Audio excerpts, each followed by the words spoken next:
I was at Agenda 2000, and one of the people who was there was Craig Mundy, who is some kind of high mucky-muck at Microsoft. I think Vice President of Consumer Products or something like that. And I hadn't actually met him. I bumped into him at an elevator, and I looked at his badge and said, I see you work for Microsoft. And he looked back at me and said, oh yeah, and what do you do? And I thought he seemed just a sort of a tad dismissive. I mean, here's the archetypal, guy in a suit looking at a scruffy hacker. And so I gave him the 1,000-yard stare and said, I'm your worst nightmare.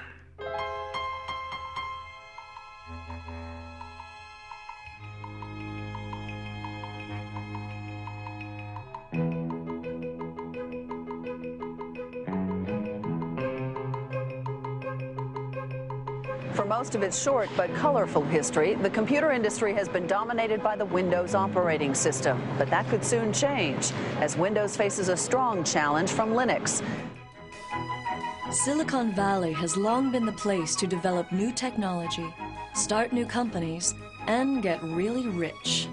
Now the Valley is the front line in a revolution fighting for that most politically incorrect of ideas, individual freedom. Day and night, a loose confederation of hackers and programmers zaps bits and pieces of computer code around the world as it builds the tools to set computer users free.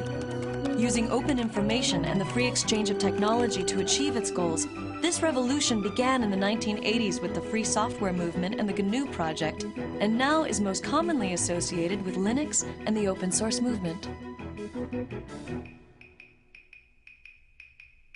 We do have one sector that is taking off today. It is the Linux-related sector.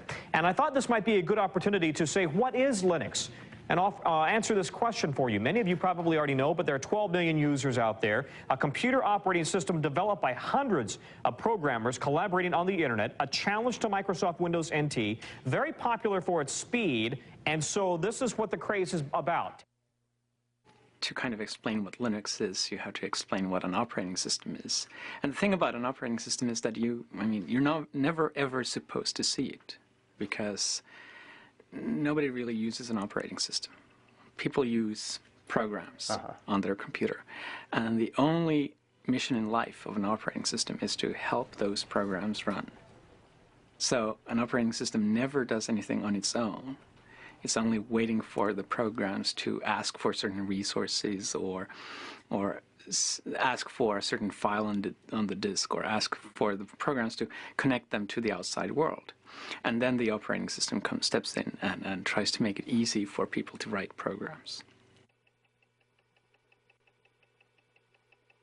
Open source is a way for people to collaborate on software without being encumbered by all of the problems of intellectual property, having to negotiate contracts every time you buy a piece of software, have a lot of lawyers involved.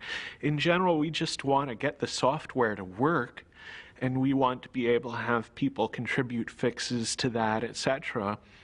So we sort of sacrifice some of the intellectual property rights and just let the whole world use the software. Before there could be Linux, there was Richard Stallman and the free software movement. I mean, think of Richard Stallman as the great philosopher, right? And think of me as the engineer. Richard Stallman is the founding father of the free software movement. Through his efforts to build the GNU operating system, he created the legal, philosophical, and technological foundation for the free software movement. Without these contributions, it's unlikely that Linux and open source would have evolved into their current forms today. I joined the MIT Artificial Intelligence Lab in 1971. I joined a thriving community of hackers, people who loved programming, loved exploring what they could do with computers, and they had developed a complete operating system, entirely written there. And I became one of the team that continued to improve the operating system, adding new capabilities. That was my job, and I loved it. We all loved it. That's why we were doing it. And we called our system the incompatible time-sharing system, which is an example of the playful spirit which defines a hacker. Hackers are people who enjoy playful cleverness. Well, it first started going wrong as the outside world started pressuring us to have passwords. We didn't have any passwords on our computer. And the reason was that the hackers who'd originally designed the system realized that passwords were a way that the administrators could control all the users. And they didn't want to build tools, you know, locks and keys for the administrators to control them. So they just didn't do it. They left that out. And we had the philosophy that whoever's sitting at the computer should be able to do whatever he wants, and somebody else who was there yesterday shouldn't be controlling what you do today. When they put passwords onto one of the machines at MIT, I and a bunch of other hackers didn't like it. I decided to try a subversive sort of hack. I figured out how to decode the passwords, so by looking at the database of encoded passwords, I could figure out what each person would actually type to log in. And so I sent messages to people saying, hello, I see that you've chosen the password mumble, or whatever it was. How about if you do as I do, just type enter for your password. It's much shorter, much easier to type. And of course, with this message, I was implicitly telling them that the security was really just a joke anyway. But in addition, I was letting them in on this hack.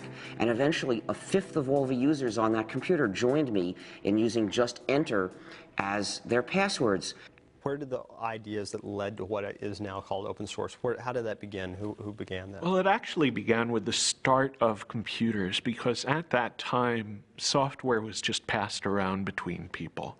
And I think it was only like in the late 70s, early 80s, that people started really closing up their software and saying, no, you can never get a look at the source code. You can't change this software, even if it's necessary for you to fix it for your own application. And you can actually blame some of that on Microsoft. They were one of the real pioneers of the proprietary software model. In the mid-1970s, a group of hackers and computer hobbyists in Silicon Valley formed the Homebrew Computer Club. In the club's January 31st, 1976 newsletter, Bill Gates of the recently formed Microsoft wrote an open letter to the community where he made a point-by-point argument for the relatively new concept of proprietary software. Up to that point, the practice of computer users had been to freely pass around software with not much thought given to its ownership. Known as an open letter to hobbyists, Bill Gates writes, "To me, the most critical thing in the hobby market right now is the lack of good software courses, books, and software itself. Without good software and an owner who understands programming, a hobby computer is wasted. Will quality software be written for the hobby market?" Gates goes on to write, "The feedback we have gotten from the hundreds of people who say they are using BASIC has all been positive. Two surprising things are apparent, however. One, most of these users never bought BASIC, and two, the amount of royalties we have received from sales to hobbyists makes the time spent on Altair BASIC worth less than $2 an hour. Why is this? As the majority of hobbyists must be aware, most of you steal your software. Hardware must be paid for, but software is something to share. Who cares if the people who worked on it get paid? Is this fair? One thing you don't do by stealing software is get back at MITS for some problem you may have had. MITS doesn't make money selling software. One thing you do is prevent good software from being written. Who can afford to do professional work for nothing? What hobbyist can put 3-man years into programming, finding all bugs, documenting his product, and distribute it for free? The fact is, no one besides us has invested a lot of money in hobby software. What about the guys who resell Altair BASIC? Aren't they making money on hobby software? Yes, but those who have been reported to us may lose in the end. They are the ones who give hobbyists a bad name and should be kicked out of any club meeting they show up at. I would appreciate letters from anyone who wants to pay up or has a suggestion or comment. Signed, Bill Gates, General Partner, Microsoft." In the late 70s and early 1980s, Richard Stallman was doing artificial intelligence research and coding at the MIT Artificial Intelligence Lab. Richard had a number of negative experiences during that period which soured him on the whole idea of commercial software. Such as? Some code that he wanted to work on and wanted to fix was locked up, and he couldn't get the company that owned the code to let him fix it, even though it would have been to their advantage to do so. And that put me into a moral dilemma, you see, because to get one of the modern computers of the day, which was the early 80s, you would have to get a proprietary operating system. The developers of those systems didn't share with other people. Instead, they tried to control the users, dominate the users, restrict them, saying, if to get this system, you have to sign a promise you won't share with anybody else. And to me, that was essentially a promise to be a bad person, to betray the rest of the world, cut myself off from society, from the cooperating community. And I had already experienced what happened when other people did that to us, when they refused to share with us because they had signed these contracts, and it hurt the whole lab, kept us from doing useful things before. So I just wasn't going to do that. I felt, this is wrong. I am not going to live this way.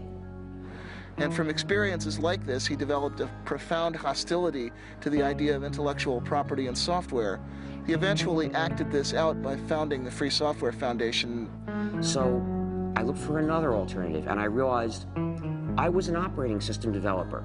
If I were to develop another operating system, and then as the author encourage everyone to share it, say, everyone, you come and get it, use this, form a new community, not only could I give myself a way to keep using computers without betraying other people, but I'd give it to everybody else too. Everybody would have a way out of that moral dilemma. And so I realized this was what I had to do with my life. I actually began the project in January of 1984. That's when I resigned from my job at MIT to start developing the GNU operating system. Now, I should explain that the name GNU is a hack, because it's a recursive acronym. It stands for GNU's not Unix. You see, so the G in GNU stands for GNU. And what the name means is I was developing a system that was like the Unix operating system, but was not the Unix operating system. This was a different system. We would have to write it completely from scratch because Unix was proprietary. We were forbidden to share Unix. We couldn't use Unix. It was useless for a community. So we had to write a replacement for it. Throughout the 1980s, as Richard Stallman was building the GNU project, computer scientists from the University of California at Berkeley were developing their own free operating system. Known as Berkeley Unix, or BSD, it was based upon the Unix kernel which had been licensed from AT&T. However, due to legal problems with AT&T and fragmentation of the source code, hackers and other non-institutional users were slow to adopt it. Well, Unix consisted of a large number of separate programs that communicated with each other. So we just had to replace these programs one by one. So what I started doing was writing a replacement for one program, and then another, and then another, and then people started joining me because I published an announcement inviting other people to join me to help write these programs. And by around 1991, we had replaced practically all of them. What were some of the programs that you Well, we had to have a complete system, you need to have a kernel, which is the program that allocates resources to all the other programs. You need a compiler, which translates a program from readable source code that programmers can understand into numbers, mysterious numbers that the computer can actually run. You need other programs that go with the compiler to help do this job. You need a debugger, you need a text editor, you need text formatter, you need mailers, you need lots and lots of things. There are hundreds of programs in a Unix-like operating system. I saw Stallman's announcement. Actually, I met him in February of 1987. He came to give a 5-day tutorial on Emacs at our company.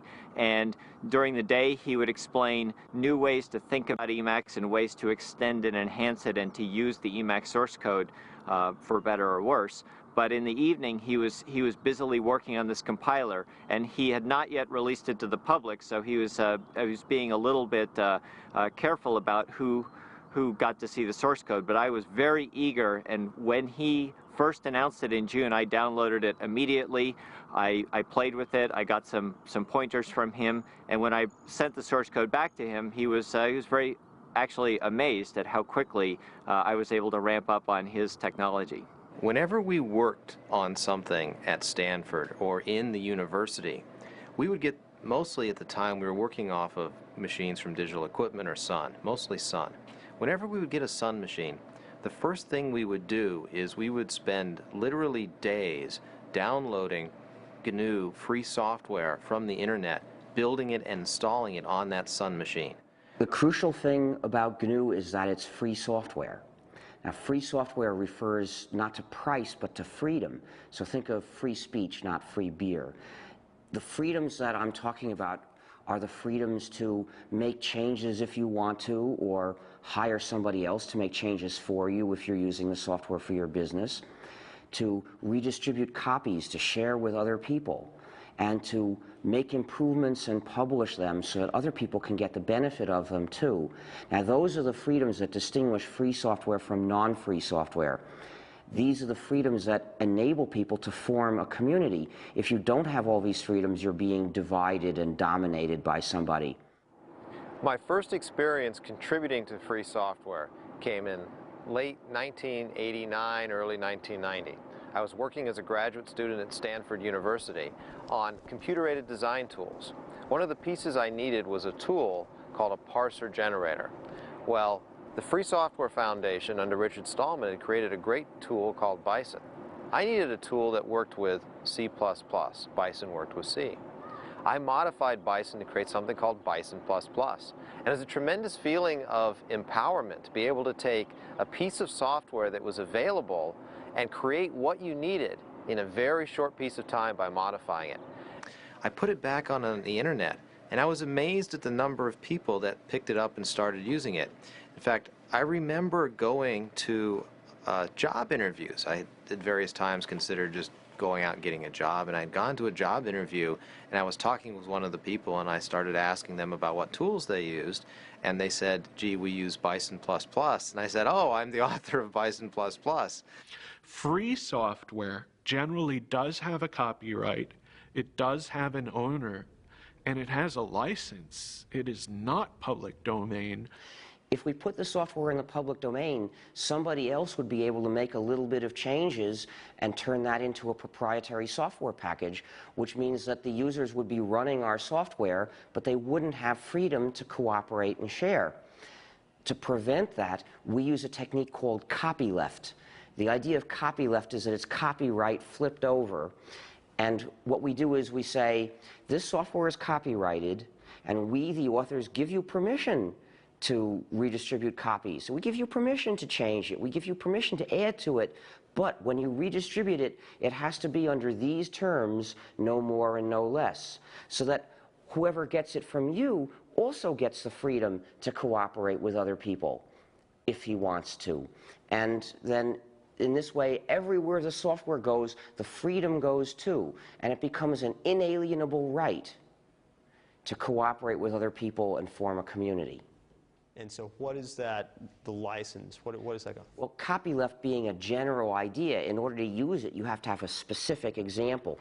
And the specific example we use for most GNU software packages is the GNU General Public License, a particular document in legalese which accomplishes this job. A lot of other people use that same license. For example, Linus Torvalds uses that license for Linux as well.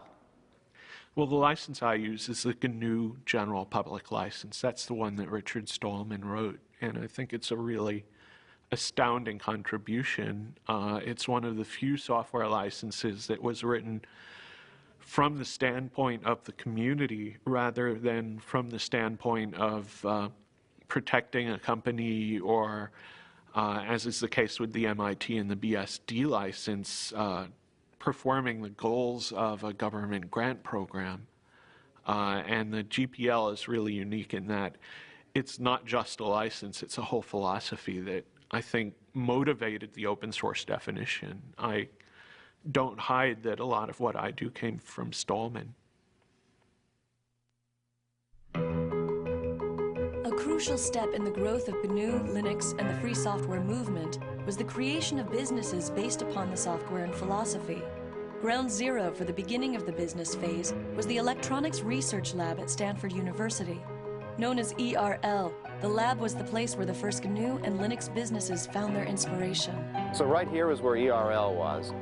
That would have been the entrance over there next to the Electrical Engineering McCullough building. As you walk in, you come in, you walk down the hallway down here, My office would have been about here, and then right across the hall from that was Michael Tieman's office. Michael Tieman took and started a company, Cygnus Software, but the idea was to sell consulting and services around the GNU free software.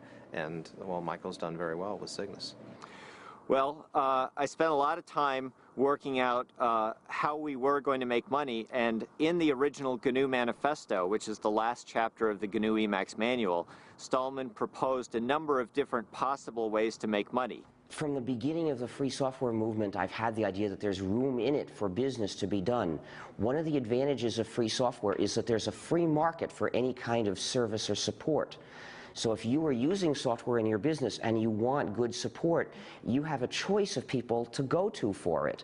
You have a choice of businesses that are in the business of providing you with support. So they're going to have to, in general, give you good support, or you'll go to somebody else. With proprietary software, support is a monopoly. There's one company, typically, that has the source code, and only they can give you support. So typically, you're at the mercy of a monopoly. That's the case, for example, with Microsoft. So no wonder the support is so bad. The benefits of free software were tremendous, but the cost of supporting it internally made managers very, very nervous. And so the fundamental idea I had was, if we could build a model that could deliver 2 to 4 times of support and hand-holding capability that an internal engineer could provide, and we could do it at 1/2 to 1/4 of the cost, that would meet the test of whether or not people would actually buy. And by about the fall of that year, we had all of the things worked out about who we needed on the technical team, what the terms of the sale would be, what the key price points were, and we actually received our incorporation in November of 1989. One of the most difficult things in starting our company was actually finding a name for it. I explained this to one of my friends. We were having difficulty, and he returned an email message that basically just had a bunch of words with the name GNU in it. And Cygnus was the one that looked least obnoxious and least obscene. I can say very clearly that Cygnus was the first business that specialized in free software. Cygnus supported free software, filled a very essential niche, because we had this great software. You could get it for nothing, but you couldn't get support, and they made their money by charging for support. The GNU project started by building a toolkit of basic development tools such as a C compiler, a debugger, a text editor, and other necessary apparatus. And their intention was eventually to develop a kernel to sit underneath those and be the center of the operating system. By about 1990, they had successfully developed that toolkit, and it was in wide use on a great many variants of Unix, but there was still no free kernel. The kernel happened to be one of the last things we started to do, and we had started it not long before. And that's when Linus Torvalds came along. Linus or Linus? What's your preferred pronunciation? When I speak Swedish, it's Linus. When I speak Finnish, it's Linus. When I speak English, it's Linus. And I really don't care how people pronounce my name. But Linux is always Linux. He developed a kernel and got it working faster than we got ours working, and got it to work very nicely and solidly. His kernel is called Linux. The initial goal was my very personal goal, to be able to run a similar environment on my computer that I had grown used to at the university computers. And I could not find anything that suited me for that, right? So having been doing computers for all my life, basically, at that point I just decided that I'll do my own. Most of the inspiration early on came from Sun OS, which was what I was using at the university at the time. Which university? University of Helsinki in Finland. From 1991 to about 1993 was really, I guess, the infancy period of Linux. That was when it was still only alpha or beta quality. It was relatively unstable, although even then it was a good deal more stable than a lot of what are now called production operating systems. Linus used the traditional tried and true method of writing one program that does the job, and he got it to work quickly, in fact, faster than I would have thought was possible. The term for it is monolithic, which means that basically the OS itself is one entity, indivisible, while in a microkernel, the operating system kernel is actually just a collection of servers that do different things, and then they have a common protocol for doing communication between themselves. So why is it that if the GNU project had so much lead time, so to speak, doing this, why is it that he was able to kind of come in at the tail end, so to speak? Well, we actually started the GNU herd not long before he started Linux. And as it happened, though, we chose a design that's a very advanced design in terms of the power it gives you, but also turns out to be very hard to debug. We decided to divide up the kernel, which traditionally had been one program, to divide it up into a lot of smaller programs that would send messages to each other asynchronously to communicate. And the problem is that that style of programming has a great deal of potential for bugs, which are often very hard to figure out because they depend on does this program send this message before or after this one sends that message. And the result was, it took us years to get the thing to work. What is Linux's relationship to the GNU project? Well, there's relationships to GNU on kind of multiple levels. One is just the philosophical level of thinking that making your source open is a good idea. When Linus developed the kernel, he wasn't doing it for the GNU project. He did it independently.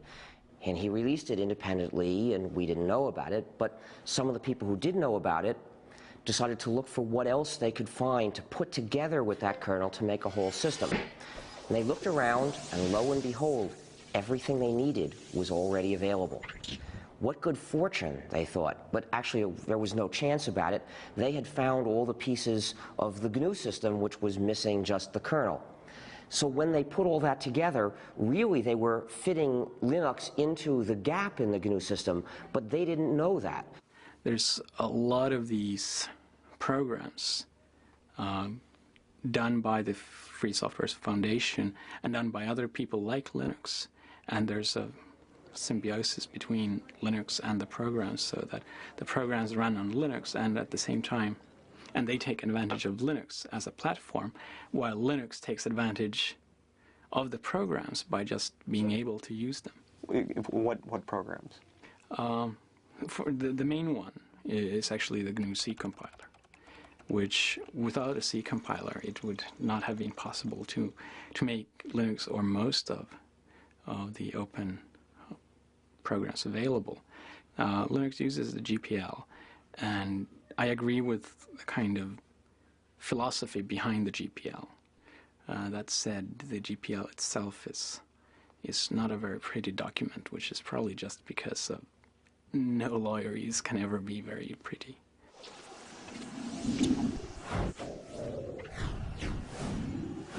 Well, I'd been playing around with Linux for actually late 92, early 93 for about a year before I decided it was to the point where it actually had everything that I needed to really replace the Sun workstation. And I was looking for a way to have a Unix workstation at home. At the time, we used Sun SPARC stations in the office at Stanford. Those machines cost us about $7,000. Now, I desperately wanted a Unix machine at home. There's always this thought you get as a graduate student, gee, if I could work at home, then I would be so much more productive. I would graduate sooner because I would finish my thesis sooner. Well, is it true? Well, you can judge, you know. Most people end up spending a lot of their time becoming more productive so that if they ever actually worked on their thesis, they'd finish it in a day. It takes a while sometimes. So I decided I wanted a Unix machine at home. And I went out there and was able to use Linux together with a PC. For about $2,000, I put together a system that was 1.5 to 2 times faster than that $7,000 Sun SPARC station. That was absolutely amazing. I had 1.5 to 2 times the speed at 1/3 to 1/4 the price. Light bulbs went off. I knew there was an opportunity here. This was a chance to really do something better than what Sun has done around open source. and Linux? I called it Linux originally as a working name, and that was just because Linus, and the X has to be there. It's Unix. I mean, it's like a law. And what happened was that I initially thought that I can't call it Linux publicly because it's just too egotistical. And that was before I had a big ego, right? They thought they were taking a whole bunch of components and putting them around Linux. So they ended up calling the whole thing a Linux system, and somehow that term caught on. And the result is there are now 10 million people using this variant of the GNU system, the GNU/Linux operating system, and most of them don't know it. Some people advocate that it be described as GNU/Linux. I mean, what's your thought on that? Is that justified, or? Well, I think it's justified, but it's justified if you actually make a GNU distribution of Linux. The same way that I think that Red Hat Linux is fine, or SUSE Linux, or Debian Linux. Because if you actually make your own distribution of Linux, you get to name the thing. But calling Linux in general GNU Linux, I think, is just ridiculous. I got involved in fall '93 because I was sent a copy of the first CD-ROM commercial Linux distribution, which was called Yggdrasil. It was produced by Adam Richter. And I got a copy because I had been myself writing free software for a long time, since the early '80s. I was actually one of the early GNU contributors myself. And I was absolutely astonished. I was completely astonished because I'd been a software engineer for nearly 15 years at that point, and according to all the rules I knew about controlling complexity, keeping your project groups small, having closely managed objectives, Linux should have been a disaster, and it wasn't. Instead, it was something wonderful, and I was determined to figure out how they were getting away with that.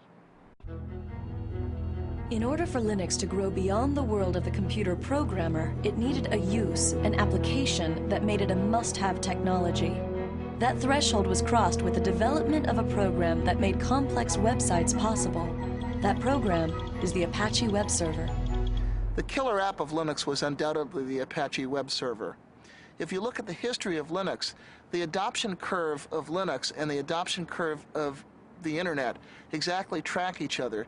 1993, which was when the Apache web server project really got started, was also the beginnings of the popular ISP explosion, when the internet first became a mass market commodity and the idea of web-based electronic commerce and mass communication became real. I think it was one of the first applications that caused people to go, wow, if I install Linux, I get some tangible benefit from doing so, right? I mean, clearly there were a lot of interesting applications on Linux at the time, this being maybe 2 or 3 years ago when this thing really started to take off.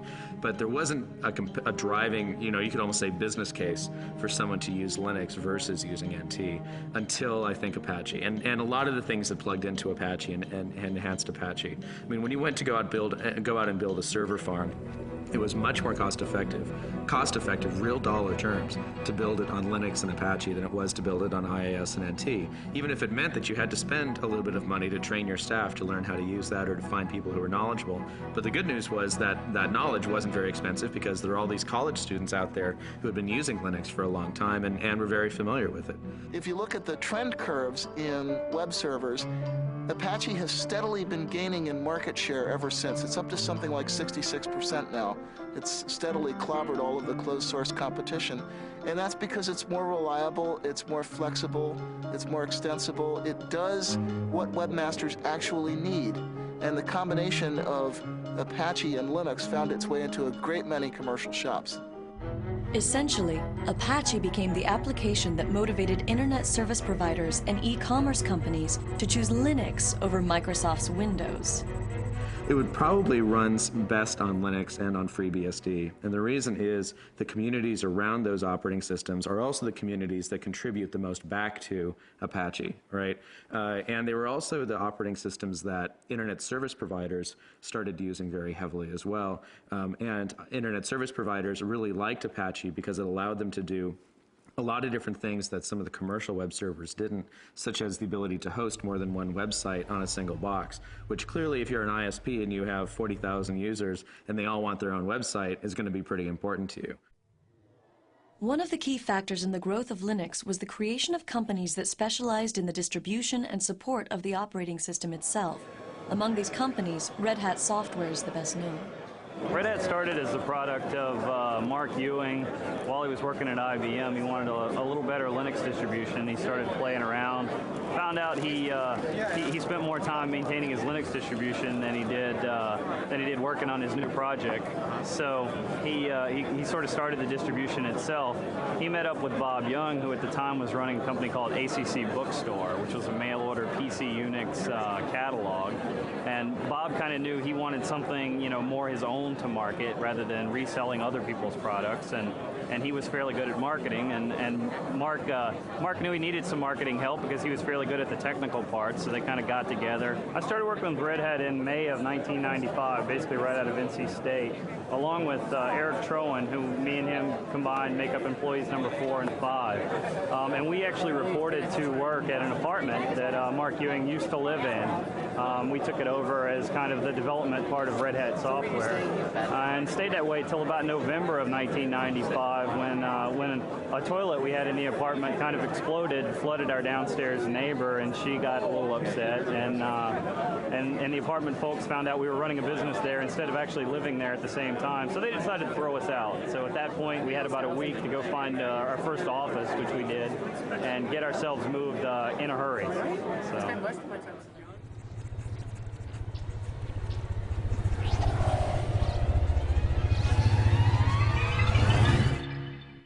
We started going in, again, 95 or so to the venture capital firms, saying, there's something happening here. There's a great business opportunity to build the next Sun for open source. Well, the venture capitalists looked at this and said, gee, you're selling systems, the software's free, this is kind of scary.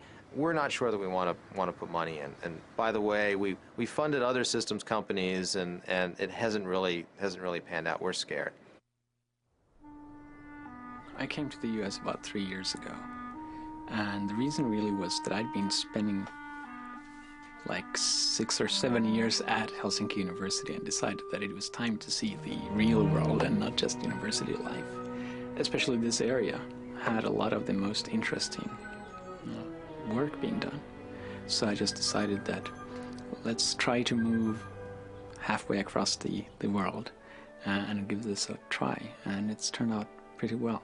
Do you see this as temporary or long-term? Well, we saw it as temporary at first, and I think it's certainly looking like it's turning long-term. Our youngest daughter is both a U.S. and a Finnish citizen because she was born here, and the older one is speaking both Swedish and English, so.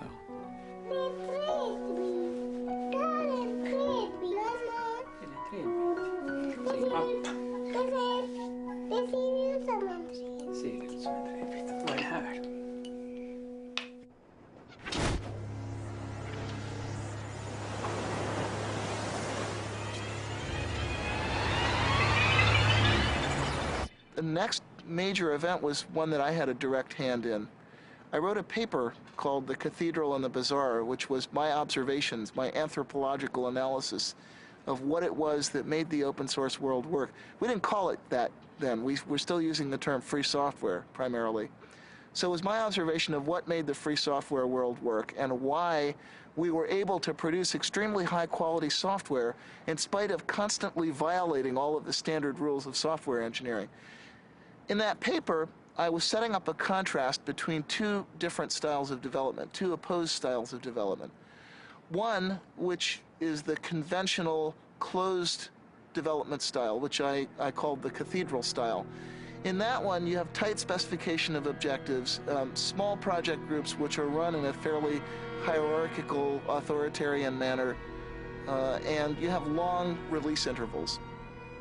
On the other hand, what I identified as happening in the Linux world was a much more peer-to-peer, decentralized market or bazaar-like style in which you have very short release intervals and constant solicitation of feedback from people who are formally outside the project, a very intense peer review process. And the startling thing was that the more I looked at this, the more it seemed that trading away all the supposed advantages of conventional closed development for that one single advantage of massive independent peer review actually seem to win, actually seem to get you good results. The reason Netscape is important is that they were the first large company to participate in open source. We had Cygnus providing support, but we didn't really have much business. And Netscape went to open source essentially as a way to fight Microsoft, which was giving away Internet Explorer, but not letting anyone else have the source code, not letting companies collaborate. Working as part of the sales force, I got a good idea of why people bought our software and what it took to make our software successful in the marketplace against competitive products.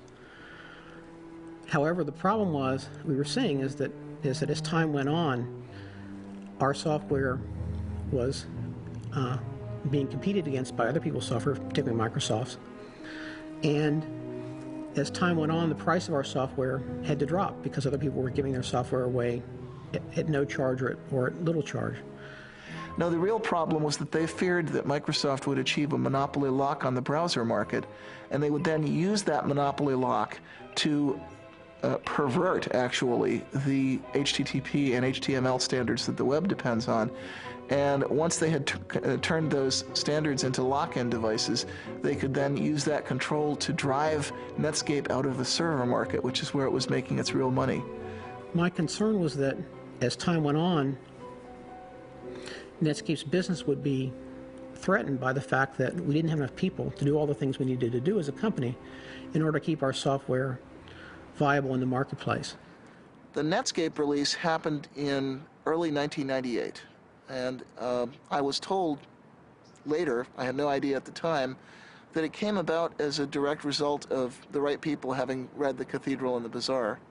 The Cathedral and the Bazaar, the paper by Eric Raymond, was a significant influence on Netscape's decision to release source code. Came as a complete shock to me. I wasn't really ready for the thought that I was changing the world, even by accident. However, it was not by any means the only influence on that decision, and not necessarily the most important one when all is said and done.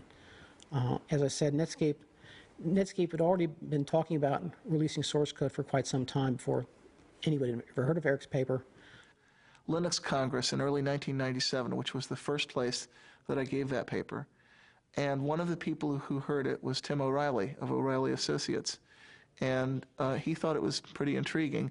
And he asked me to give it at his first Perl conference, which was later that year in fall of '97. And apparently what happened, I was told later, although I had no idea this was happening at the time, is that some people from Netscape actually heard the paper at the Perl conference and took those ideas back to Netscape, and they kind of lit a fire there. The role of my paper was essentially to make the internal case at Netscape, to make the business case for why Netscape should release its source code. The paper was called Netscape Source Code as Netscape Product. A strange title. Essentially, what the title meant was that, in my opinion, we needed to think of source code not just as something that was used in creating our products, but as something that was a product in its own right, something that customers might use, other people might use. I then looked at what the business models might be if we release source code for our products. How would we license them? How would we sell products in this environment? Then I looked at the competition, particularly Microsoft. What would they be likely to do if we release source code? Was there some way they could use our source code against us? I used Eric's paper as an example of how distributed development could work, how a company could develop software not just using their own people, but also working with people on the internet. And that's why I included a reference to Eric's paper in my paper. Once my paper was circulated, the people who read my paper would naturally enough find a reference to Eric's paper and read that as well. And who was involved in making that happen at Netscape? Primarily, the person who made the actual decision was Jim Barksdale. And this turned out to be important later, that our big win, the big score that gave us mainstream visibility and credibility with investors, came not because of bottom-up evangelism from a bunch of engineers, but because one strategist at the top saw the potential power of this method and then essentially imposed that vision on everyone underneath him. When I completed the paper, I first gave a copy to Mark Andreessen, who was co-founder of Netscape and was at the time in the senior management team at Netscape. Mark then gave a copy of the paper to several other people within Netscape management, including Jim Barksdale. I'm not sure exactly when Jim and the other senior managers made the actual decision. I believe it was in early January sometime.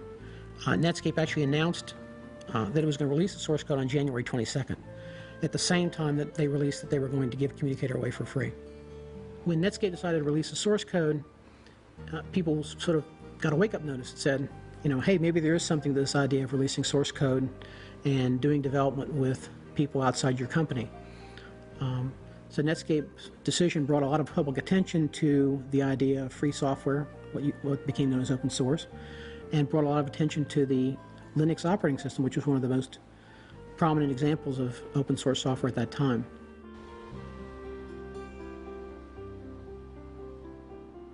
This is our first office, Mountain View, California. We moved here in early 1995. This is 4,000 square feet. It was an incredible leap of faith for us to move out and take the company to our own office. Now, what's really important about this place is that this is the office where the term open source was invented. If you walk into an executive's office and you say, free software, okay, if you're lucky, the response you'll get is something like, free software must be cheap, shoddy, worthless. And if you're not lucky, it has associations with the Free Software Foundation's wholesale attack on intellectual property rights, which, regardless of what you think about the ethics of that, it's lousy marketing. It's not something that businesses want to hear.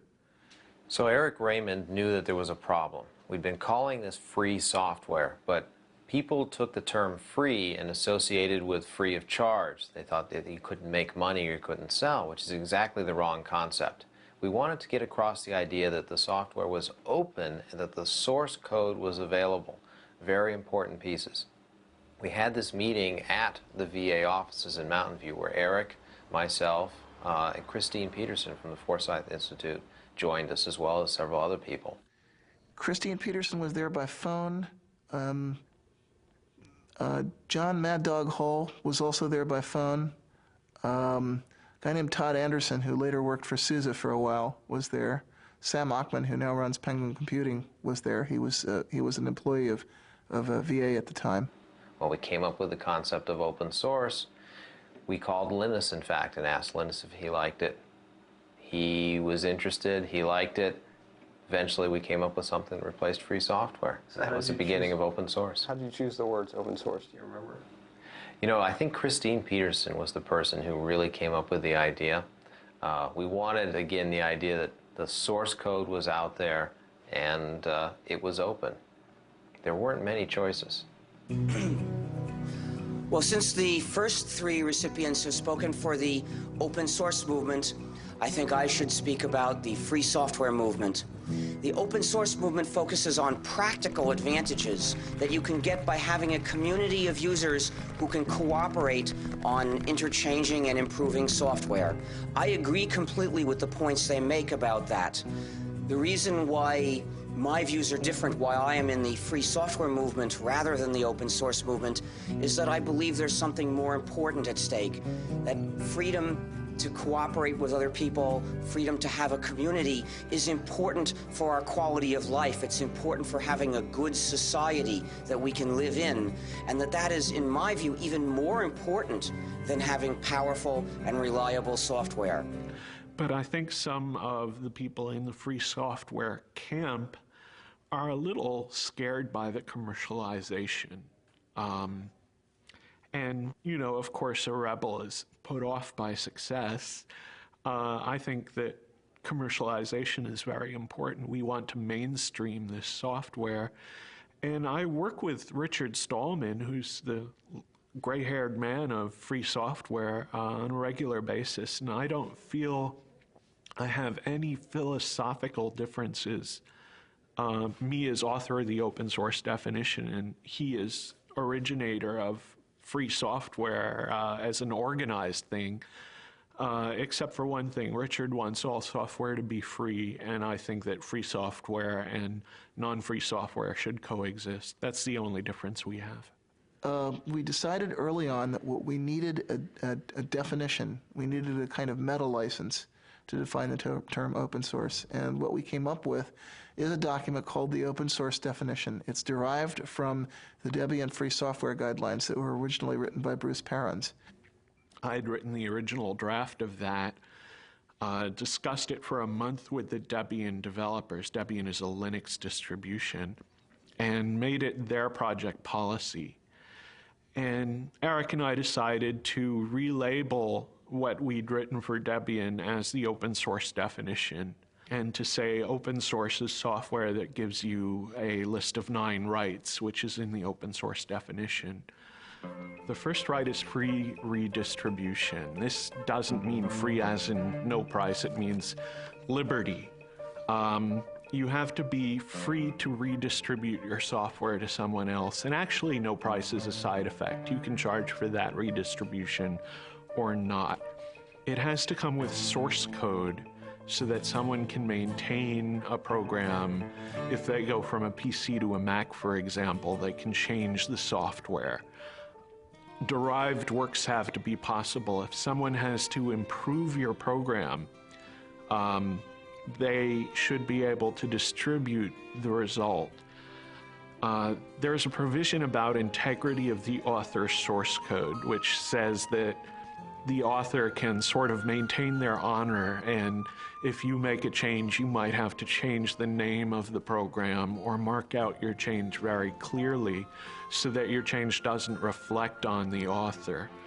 There's no discrimination against people or groups. The example I usually use is you can't stop an abortion clinic or an anti-abortion activist from using the software. There's no discrimination against fields of endeavor, and that means the software has to be usable in a business as well as in a school. The license has to be distributable. In other words, I have to be able to give that license to someone, and that license then should work if that someone gives it to yet a third person. The license can't be specific to a product. In other words, if I distribute my software on a Red Hat system, the license can't say, you can't distribute this on a SUSE or a Debian system. The license can't contaminate other software. So if I distribute this on a CD with another program, it can't say that other program must be free, otherwise you can't distribute my software. And then the only other part of the open source definition is a list of licenses that were accepted. And the ones that we started with were the GPL, which was actually the example for a lot of what's in the open source definition, the BSD license, because software for BSD system pre-existed Linux.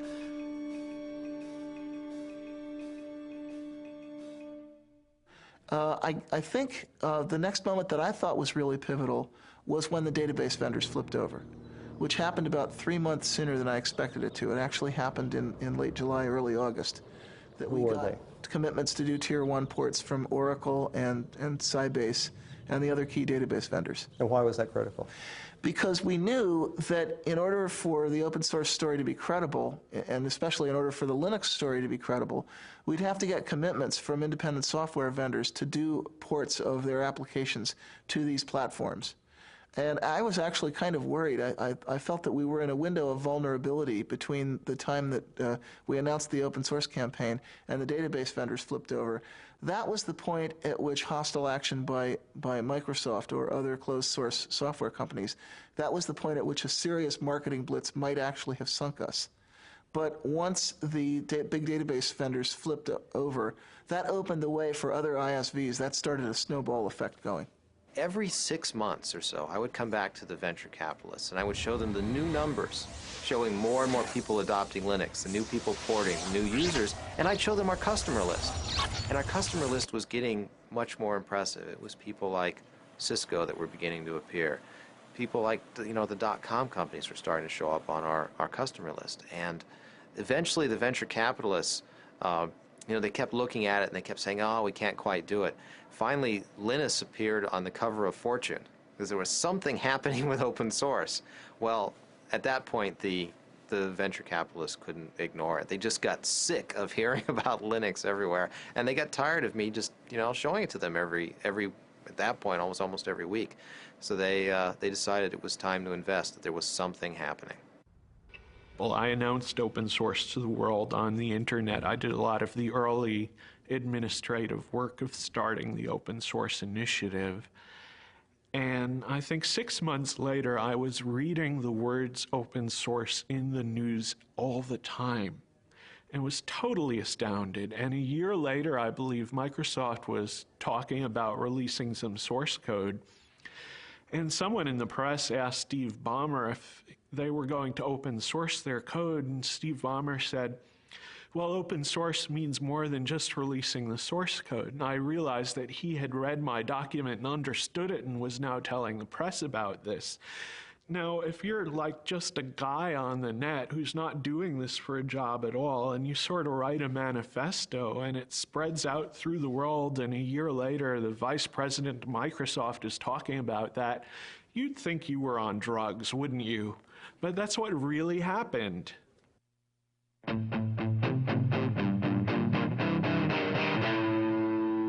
The local user groups tend to be more an issue of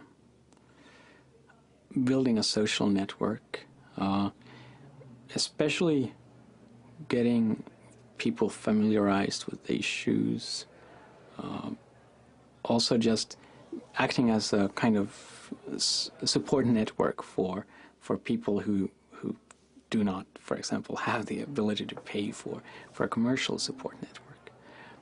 So one thing they're doing in this area, for example, is they're making these, I think it's once a month, they're having install fests, which means that people who have problems getting Linux installed on their machine or have some issue, I mean, maybe they've actually installed Linux but want to set up the network in a specific way, can actually bring in their machines to this users group meeting.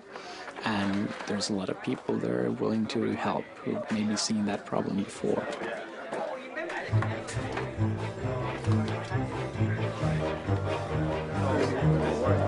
So the cards that only connects locally, go back to the side. Well, actually things aren't going so well. I tried it earlier myself. I had problems, and so I came to this install fest where all the gurus abound.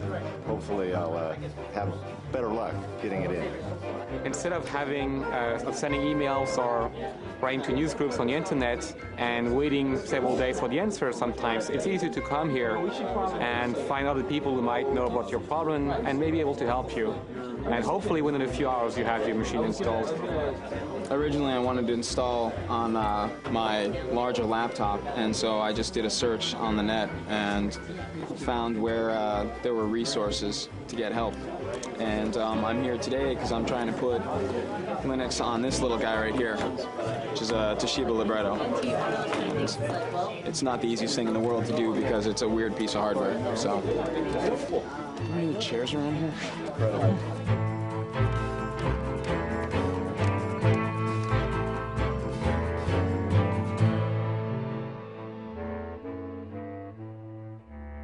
I think the Department of Justice case has made people aware of the fact that you should at least look for alternatives to Microsoft, and maybe Microsoft isn't the American dream after all.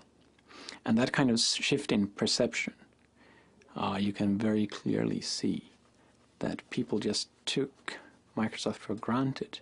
And maybe they're still buying Microsoft, but at least they're kind of more aware of the issue these days.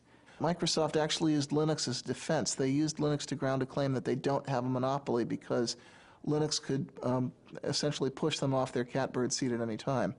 It was a very ingenious argument, totally specious, because it didn't do anything to answer the charge that they had previously engaged in bullying and various anti-competitive practices. But it was clever of them. In an event, the judge didn't buy it. Well, ordinarily we in the Linux community are rather wary about letting Microsoft become the issue, but there was a Slashdot article about December of '98 where a fellow named Matt at the Noodle had pointed out that a gentleman in Australia had managed to receive a refund for the unused copy of Windows that came with his computer. So he declared the 19th of January, was it January? No, it's February. It's February, I'm sorry, the 19th of February. He declared the 19th of February Windows Refund Day, and he encouraged everyone to go to their computer manufacturers and return their unused copies of Windows as it was specified in the Windows End User License Agreement. Yeah, it's important to remember that in the license itself it says that you can receive a refund if you don't use the software, and that the manufacturer is bound by law to do this, or at least bound by contract. And we found that, you know, if you called up these manufacturers, they basically said, "It stopped bothering me, kid," and hung up on you. We didn't really want to sort of give out the location of where we were going to meet until, you know, at the very last second. So what we did is we had people meet at places that we could control in the different towns around here. So I was the San Jose marshal, and I believe, Nick, you were the San Francisco? Rick Moen and I did San Francisco. Right. Yeah. And so we had maps there, and we handed them off to everybody who was coming. Well, we actually met at a Denny's that's just outside the Foster City limits, Foster City city limits, which meant also that it was just outside the Foster City police jurisdiction, which meant that any incidents that happened at the meeting point happened in the jurisdiction of San Mateo, and if they told us to get lost, we'd say, fine, we're going to Foster City, bye. It's sort of the Dukes of Hazzard method of avoiding the cops, so. Well, actually, we marched on the other side of this building. We marched around and up onto the parking structure that's up there. And that's where Microsoft had a reception laid out for us with drinks and a big sign that said, you know, Microsoft welcomes the open source community.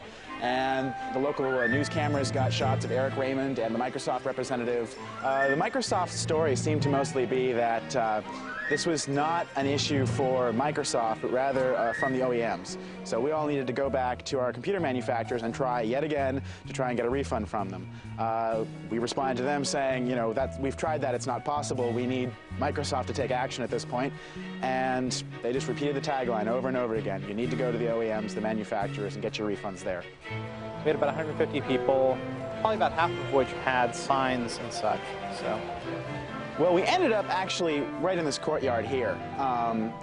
Basically, we originally gathered outside.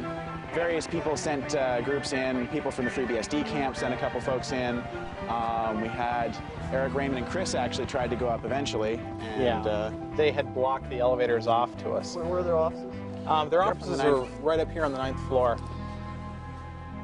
We got some really nice press out of it. And we think as a result, Toshiba made it possible for you to buy laptops without the operating system on it. So it's a small victory, but well, and even now, companies such as IBM and a lot of other computer manufacturers are allowing you now to buy machines that don't have Windows on them.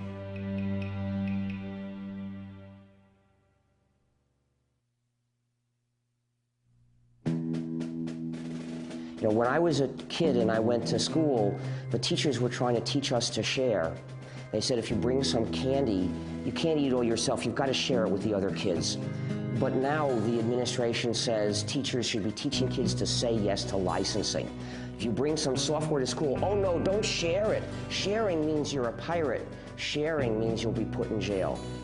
That's not the way society should work.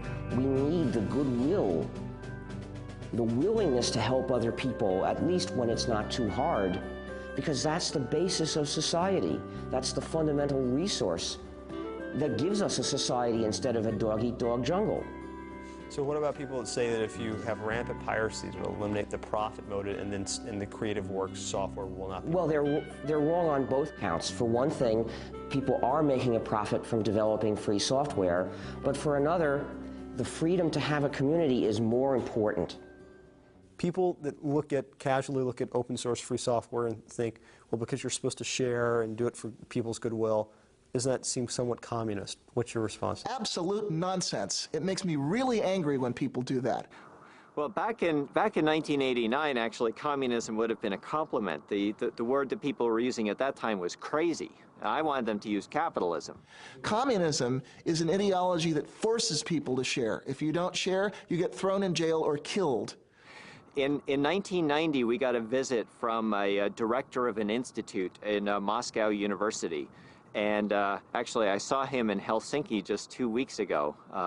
But in any event, he came by, and Richard Stallman had suggested that he visit Cygnus because he was interested in understanding how the free software model might apply to stimulating entrepreneurial innovation in Russia, of all places. And we had been kind of secretive about our business plan because we weren't really sure that it was going to work, and we didn't want to look too stupid if it failed.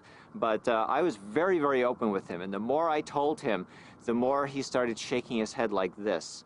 And I finally said, what's wrong? And he said, this sounds too much like communism to be successful in Russia. You go to a gulag and end up in a mass grave with a bullet in the back of your head. Open source is not communism because it doesn't force people.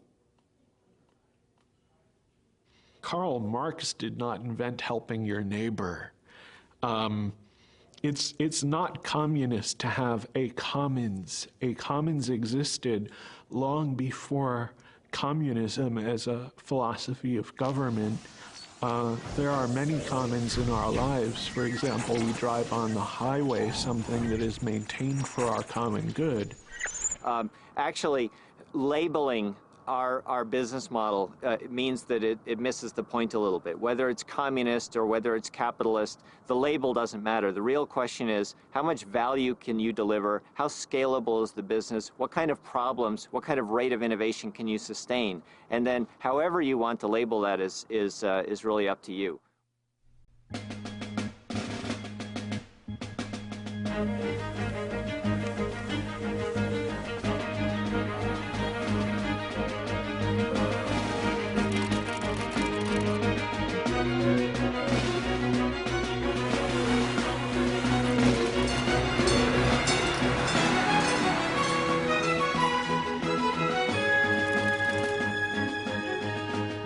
A lot of people described that August Linux world as Linux's coming out party.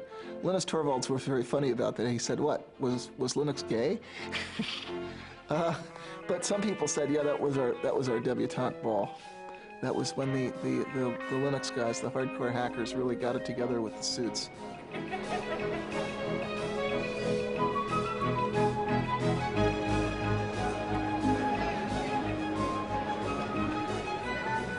At 3 p.m. on August 10th, 1999, Linus Torvalds delivered the keynote address at Linux World.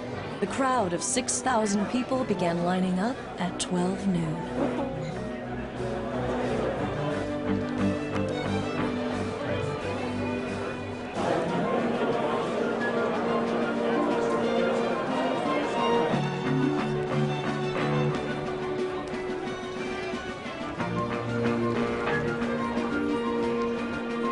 Gentlemen, please welcome Larry Augustine, Linux World Conference Chair and President and CEO of VA Linux Systems.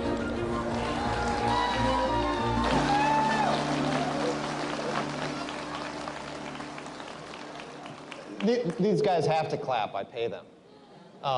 Thank you all for being here. It looks like it's been a great show so far.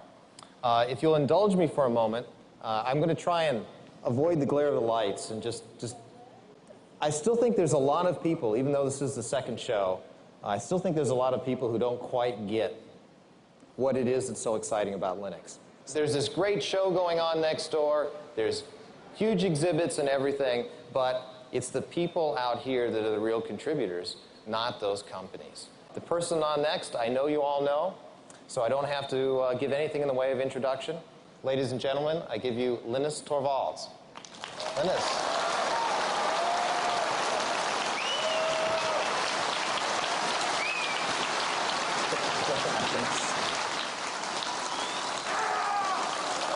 Calm down.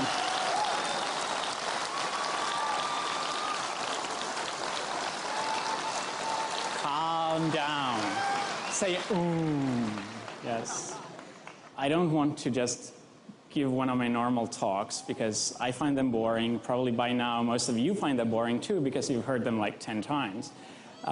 But after the technical update, we'll actually try whether we can do a questions and answers session with 5,000 people or how many of you there are there. And it may not actually work out. because one of the 5,000 people is really loud. The one thing I will do, which I always do in all my talks, is the gratitude thing. I want to kind of acknowledge the fact that I've obviously not been alone in doing Linux.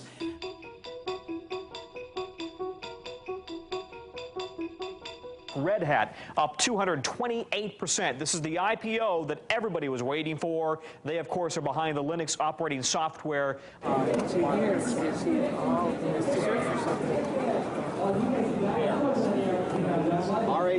I know what it is. All I've gotten today are comments about what the stock price is. All morning, you know, it was at 41, it was at 42, it was at 47, it was at 53, it was at 51. Every machine, as far as I can tell, on the show floor is pointed to their E-Trade accounts, to their broker accounts. They know the Red Hat price. I can't believe it. 46. I just heard 53. Oh boy! Hang on, I didn't buy any. You didn't buy? No, I didn't buy. I should have bought, but no. That's great if it's that. You guys don't know? Well, you know, Red Hat being successful just means that it legitimizes Linux, so it's much easier for us to go out.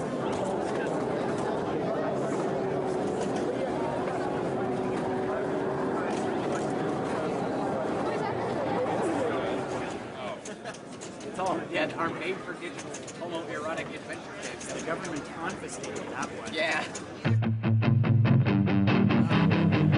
It's kind of been a little bit divided, and you've got a lot of people that are pretty hardcore, and they're kind of offended by that, you know, because they've worked really hard, and they're not really getting maybe their fair share out of that. Some people do get ticked, and you know the thing that you see that on a lot of mailing lists or on Slashdot. You know, you'll read, this guy is really mad because he didn't get a chance to didn't get a chance to get stock from Red Hat. He didn't get a chance to get a job from this other company, you know. But the kind of the shocking secret there is that most of the really hardcore guys, you know, they don't care so much. The guys that are kind of really down in the trenches, they're writing this code because they need this code. If we could invite Richard Stallman, who's the founder of the Free Software Association, and Tim Ney, who's the managing director. There we go. Here it is.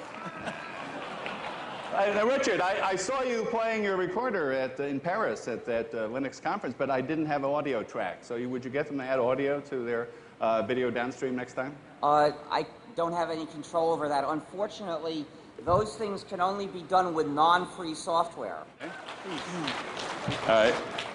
We'll give you the award, and before you say a word, we'll have Tim and yourself hold up a little representation of the contribution towards the Free Software Association. So, very ironic things have happened, but nothing to match this. Giving the Linus Torvalds Award to the Free Software Foundation is sort of like giving the Han Solo Award to the Rebel Fleet. You see, some of you may not realize how far that analogy goes. But actually, let me tell you how we got here. See, what happened is, 15 years ago, if you wanted to use a computer, the only way you could do it was with proprietary software that divides and subjugates the users. And most people a lot of people didn't like it, but they saw no alternative. But some of us were determined to make an alternative, and we said we're going to develop a free operating system, a free software operating system that will give users the chance to have freedom while they use their computers. Now, a lot of people said, well, it's a nice idea, but it's so hard, we'll never get it done, so I don't want to participate. I don't believe you can ever get it done. But luckily, not everybody said that. And clearly, we knew we would eventually get the kernel done. But as it happens, somebody else did a better kernel before we did. Now, in the old days, we had an overall strategy for calling people's attention to the importance of freedom, to the freedom that they can have or not have when they use a computer.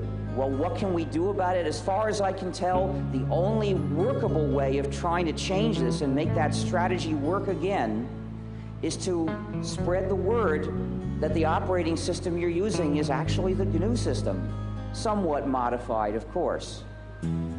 And when people know this, they'll take a look at the reasons we developed this system, they'll think about these issues, and some of them will decide they agree.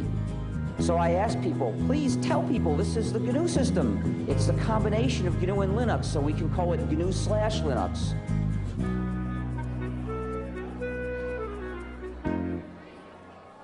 So Larry, when you were at Stanford 8-9 years ago doing your PhD, did you ever think you'd be in this position? No. All kidding aside. No, I had no idea, honestly. What did you think when you were finishing up your PhD? You know, that's a good question. I really didn't have a good idea. I mean, here we are on this huge show floor. There are people just going crazy about Linux. We had 6,200 people crammed into a room to see Linus speak last night. Here we are with, you know, all of these huge vendors all over the show. It's just, you have no idea that this is going to happen. I mean, this is just this little operating system that we were happy with, that a few people cared about. You know, I thought I'd have a nice little consulting business, and here I am suddenly with all of this huge show going on. It's just incredible. I mean, a year ago, you could look and say, you know, this is going to be big. And everyone's standing at the show going, you know, the show was big last year. Is it going to be as big this year? Then you remind them, you know, last year was only 6 months ago. Then they go, oh, Linux time.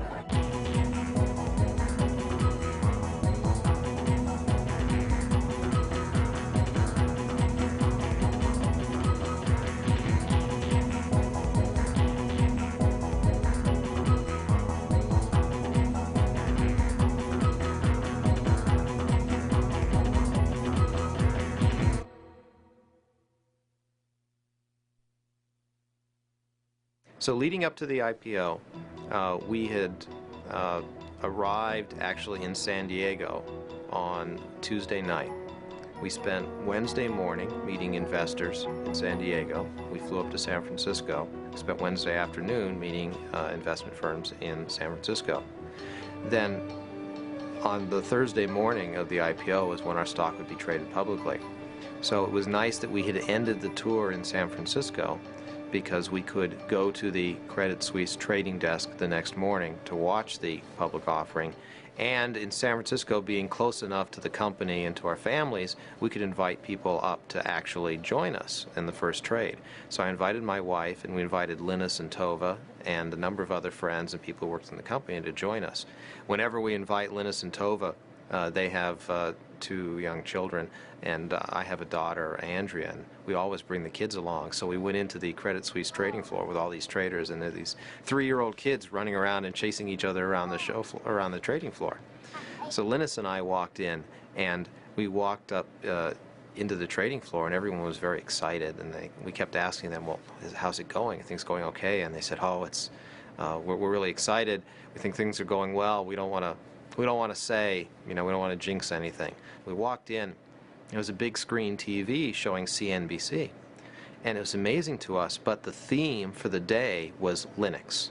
Now, we have an IPO that's going to go today, and when I mean go, it is going to go. The estimates I'm hearing are staggering, but watch VA Linux Systems. It goes at 1240 today. The symbol is LNUX, a provider of large-scale computer service and workstations specially designed for the Linux operating system. The original range on this IPO was $11 to $13, then $21 to $23, then $28 to $30, priced at $30. And the estimates I'm hearing, I don't want to repeat because I don't have a confirmation, but if they're true, they will blow your mind when this stock takes off at 1240.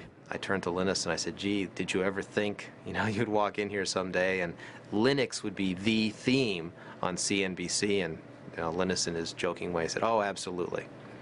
So we walk in and they show us the buy and sell orders coming in, and it's incredible. We're seeing numbers like $320, $340 a share. And I'm just in complete shock. You know, this is over 10 times where we priced the offering. It was incredible.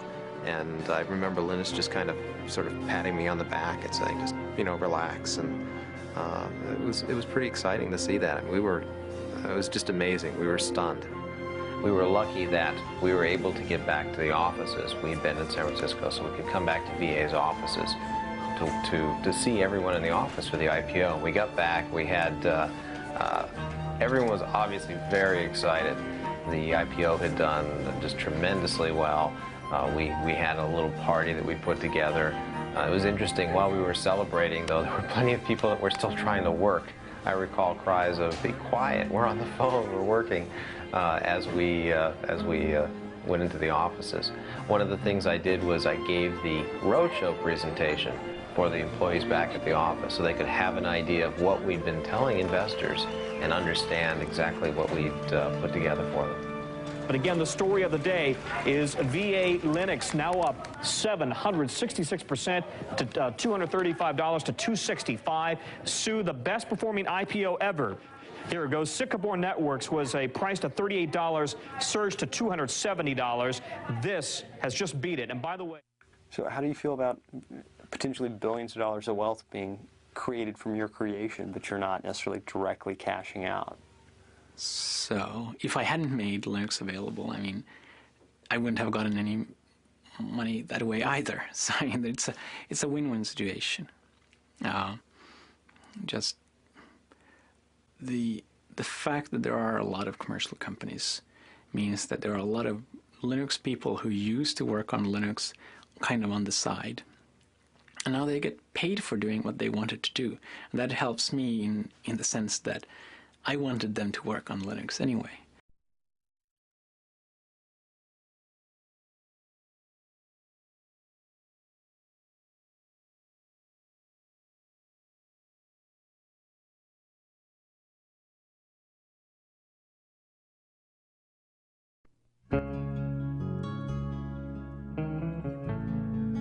The whole GNU project is really one big hack. It's one big act of subversive, playful cleverness to change society for the better, because I'm only interested in changing it for the better, but in a clever way. Hi, we're the GNU Stallmans, and this is the free software song. Join us now and share the software. You'll be free, hackers, you'll be free.